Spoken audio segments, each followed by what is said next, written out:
नमस्कार, NLT corner में आपका स्वागत है। आज हम सबसे पहले आपको दो खबरें बताना चाहते हैं। एक तो जेपी नड्डा जब जयपुर आए थे तो दिल्ली लौटने से पहले उन्होंने एक 5 सितारा होटल में बैठक की। उस बैठक में प्रदेश अध्यक्ष सीपी जोशी और अर्जुन मेघवाल के साथ साथ 2 बार की पूर्व मुख्यमंत्री वसुंधरा राजे भी मौजूद थी। लगभग 1.5 घंटे यह बैठक चली, जिसकी सूचना बहुत कम लोगों को थी, शायद नहीं के बराबर। वो जब एयरपोर्ट की रवाना हुई तो ये माना जा रहा था कि एयरपोर्ट जा रहे हैं, लेकिन वो एयरपोर्ट के करीब एक होटल में गए और वहाँ वसुंधरा राजे के साथ बाकी 2 नेताओं की मौजूदगी में उन्होंने डिटेल से बातचीत की। उसके बाद वसुंधरा राजे, मेघवाल और सीपी जोशी नड्डा के साथ ही एयरपोर्ट पहुंचे। अर्जुन मेघवाल और नड्डा दिल्ली चले गए। वसुंधरा राजे और सीपी जोशी एक चार्टर प्लेन से एक साथ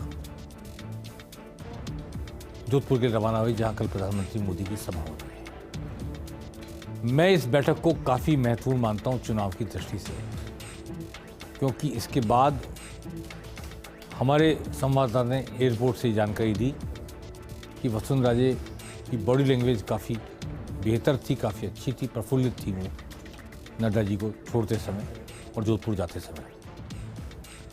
तो इस 1.5 घंटे की बैठक में क्या हुआ ये तो वो 4 ही व्यक्ति जानते हैं जो अंदर मौजूद थे। लेकिन ऐसी गोपनीय बैठक जो प्री शेड्यूल नहीं थी, पहले से तय नहीं थी, और एक 5 सितारा होटल में गोपनीय तरीके से हुई है, ये जानकारी हम अपने दर्शकों को देना चाहते हैं। दूसरी खबर ये बताना चाहते हैं कि आरएलपी के सुप्रीमो हनुमान बेनीवाल के साथ आज बद्रीराम जाखड़ की मुलाकात हुई। बद्रीराम जाखड़ पूर्व सांसद पाली के, कांग्रेस के नेता, अशोक गहलोत के बेहद करीबी। लेकिन दोनों में कॉमन बात यह है कि बद्रीराम जाखड़ की बेटी ने लीला मदेरणा के सामने जिला प्रमुख का चुनाव लड़ा था, और दिव्या मदेरणा और हनुमान बेनीवाल के बीच जबरदस्त वाकयुद्ध चल रहा है और दोनों में जबरदस्त 36 का आंकड़ा है। तो मदेरणा परिवार के 2 राजनीतिक शत्रु आज आपस में मिले। दोनों की पार्टी अलग अलग है, एक कांग्रेस के पूर्व सांसद भी हैं और अशोक गहलोत के करीबी हैं, और वो आरएलपी के सुप्रीमो हैं। राजनीतिक अर्थ ये निकाला जा रहा है कि मुन्नी जाखड़, जो बद्री जाखड़ की पुत्री हैं, जिन्होंने जिला प्रमुख का चुनाव लड़ा था, वो दिव्या मदेरणा के सामने आरएलपी के टिकट पर चुनाव लड़ सकती हैं। ये मतलब निकाला जा रहा है इस मुलाकात का। चलिए बात करते हैं आज की दिन भर की घटनाओं पर। आज जेपी नड्डा जयपुर आए। सुझाव आपका, संकल्प हमारा, संकल्प पत्र बनाने के लिए, सुझाव लेने के लिए 200 सीटों पर जाने वाले रथ शुरू किए गए।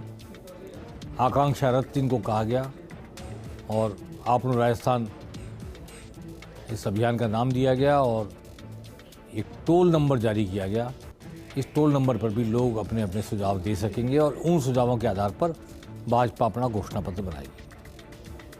आज वसुंधरा राजे भी काफ़ी तल्ख थी कांग्रेस सरकार के प्रति, और जेपी नड्डा तल्ख होते ही जेपी नड्डा ने आज ये कहा कि 5 साल अशोक गहलोत ने सचिन पायलट कहाँ जाते हैं, किससे मिलते हैं, ये जानने में ही निकाल दिए, खुफिया जानकारी करने में ही।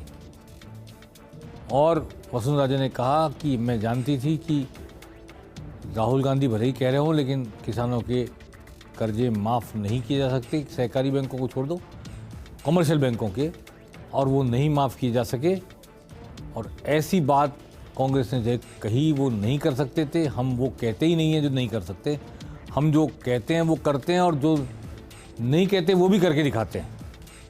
आइए सुनते हैं जेपी नड्डा ने ये रथ रवाना करते समय क्या कहा और वसुंधरा राजे ने क्या कहा।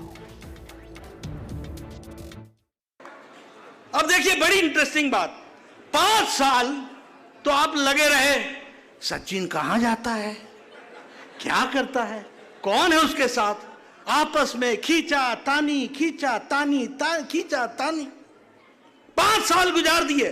मैं सही बोल रहा हूं कि नहीं बोल रहा हूं? मैं सही बोल रहा हूं कि नहीं बोल रहा हूं? 5 साल गुजार दिए खींचा तानी में, और अपने तरफ एमएलए खींचने के लिए इनको दी हर तरीके की छूट, और उन्होंने मचाई हर किस्म की लूट। मैं सही बोल रहा हूं कि नहीं बोल रहा हूं? मैं सही बोल रहा हूं कि नहीं बोल रहा हूं? अब इनको घर बैठाओ और भारतीय जनता पार्टी को काम दो, ताकि वो काम करके आगे बढ़े। ये जब आए तो सबसे पहले आपको बोले कितने, 1 2 3 4 5 6 7 8 9 10 दिन के अंदर आपका कर्जा माफ हो जाएगा। हम भी जानते थे, और मुझे लगता है कि आप में से भी बहुत सारे लोग जानते थे कि हो ही नहीं सकता। संपूर्ण कर्जा कैसे माफ हो सकता है? सेंट्रल बैंक का और जो आपके जो कमर्शियल बैंक्स हैं उनके कर्जे माफ कैसे होंगे भाई? किसी ने सोचा? बाद में जब सब हो गया, तब जब मैं उनके पास गई, मैंने कहा ये क्या? उन्होंने कहा साहब आपका तो कर्जा माफ हो गया था, सोचा हो सकता है। मैं कहा ऐसे मत सोचो, इसके बारे में बहुत गहन चिंतन करने की जरूरत है, क्योंकि जो काम हो ही नहीं सकता वो कर ही नहीं सकते। परंतु क्या हुआ कि विकास का काम रुक गया। हम लोगों ने 2 कदम आगे लिए थे तो 2 कदम हमको पीछे भी लेने पड़े, क्योंकि इस सरकार ने जो काम किया नहीं किया है वो आप लोग सबको अच्छी तरह से मालूम। पीने के पानी की किल्लत, सिंचाई की पानी की किल्लत, वादे करने में इतना आसान था, कोई प्रॉब्लम नहीं थी भाई, परंतु उसको जमीन पे लाने का काम कहां हुआ है? रेवड़ी बांटने का काम, मैं शब्द नहीं इस्तेमाल करती, रेवड़ी छोड़ो। वादे जो किए हैं इतने सारे आपके सामने किए हैं, हम तो टेलीफोन भी बांट रहे हैं, हम पैसे भी कर रहे हैं, हम सब कुछ कर रहे हैं, पर तो किसने सोचा कि राजस्थान के पूरे खजाने को खत्म करने का काम इस तरीके से कर रहे हैं कि सरकार अगर उनकी वापस आ जाती तो वो खुद ही मुसीबत पे होंगे, और नहीं होगा तो ये ओपीएस, ये सब चीज जो उन्होंने वादे किए हैं वो किसी को मिलेगा कि नहीं मिलेगा ये मुझे नहीं मालूम। सुना आपने वसुंधरा का जोश देखा आज? इससे पहले ये जोश इस चुनाव के अब तक के अभियान में जितना भी चला है नजर नहीं आया था। मैं आज के इस भाषण को और आज के इस कार्यक्रम को वसुंधरा का पॉलिटिकल इन्फ्यूजन मानता हूं चुनाव अभियान में, और आज के बाद तो मैं समझता हूं कि वो काफ़ी एक्टिवली बीजेपी के लिए वोट मांगने में जुटेंगी, ऐसा मेरे को अनुमान लग रहा है। मेरे पास कोई सूचना नहीं है, पर मैं अनुमान लगा पा रहा हूं आज की 5 सितारा होटल की मुलाकात और उससे पहले के उनके इस भाषण को देखकर। चलिए, प्रधानमंत्री मोदी कल आ रहे हैं जोधपुर। काफ़ी सारे शिलान्यास और काफ़ी सारे लोकार्पण होंगे। 5,000 करोड़ के विकास कार्यों का या तो शिलान्यास होगा या लोकार्पण होगा, और तैयारी चल रही है वहाँ पर जोधपुर में उनके प्रोग्राम की। 350 बेड का क्रिटिकल केयर यूनिट एम्स में बनेगा, और वो हवाई अड्डे पर नया टर्मिनल बनेगा बड़ा सारा, लगभग 24,000 स्क्वायर फुट एरिया में, और उसका शिलान्यास होगा, और आईआईटी का लोकार्पण होगा। ऐसे ढेर सारे विकास के कार्य या तो उनका लोकार्पण होगा या उनका शिलान्यास होगा। प्रधानमंत्री मोदी जोधपुर को सौगात देंगे और इसके बाद उनका राजनीतिक भाषण भी होगा। चुनाव को लेकर वो जनता को संबोधित करेंगे। आइए क्या कहते हैं गजेंद्र सिंह शेखावत, जो तैयारियों में जुटे हुए हैं जोधपुर में प्रधानमंत्री की सभा की। भारत के यशस्वी प्रधानमंत्री माननीय नरेंद्र मोदी जी कल अनेकों सौगातें लेकर के हम सब के बीच में यहाँ उपस्थित आने वाले। जैसा हम सबको जानकारी है, माननीय प्रधानमंत्री जी के कल 2 अलग अलग कार्यक्रम यहाँ होने वाले। पहला कार्यक्रम जिसमें वो अनेक योजनाओं का लोकार्पण और शिलान्यास करेंगे, और उसके बाद दूसरे कार्यक्रम में माननीय प्रधानमंत्री जी यहाँ एक बड़ी रैली को संबोधित करने वाले हैं। जैसा हम सब जानते हैं कि माननीय प्रधानमंत्री जी की इस कार्यक्रम को लेकर के भारी उत्साह जो है वो यहाँ पूरे इन 20-22 विधानसभा जहां से लोग आने वाले हैं, लगभग पूरे पश्चिमी राजस्थान में इस कार्यक्रम को लेकर के है। प्रधानमंत्री की सभा,